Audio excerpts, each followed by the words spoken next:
Hey Bethel, it's day 8 of our 21 days of prayer and fasting, and we hope you're following along in the devotional with us. Today's devotion is all about hearing God's voice. And John 10:27 talks about how the sheep hear their father's or their shepherd's voice. They know his voice. Do we as children of God hear our Father's voice and know his voice? Have you ever been in a grocery store and you hear a voice that's a familiar voice, and suddenly all the other noises and distractions all fall away and you tune into that voice? You know that voice, it's familiar, and you're trying to figure it out. That's my prayer for you as you tune in to hear God's voice, is that all the other distractions and noises would fall away and you would tune into his voice.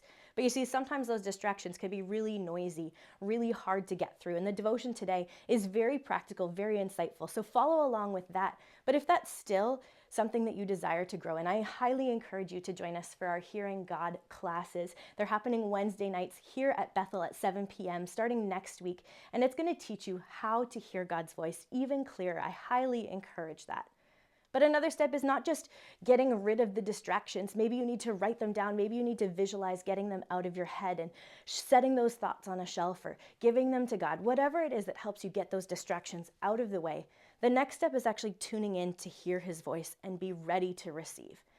Think back to your time in college or university, or when maybe you had to go to an important medical appointment or an important meeting at work. When you head into these situations, you don't just go in expecting to remember everything. You come ready and prepared to write something down. You're ready to receive that important information and to retain it.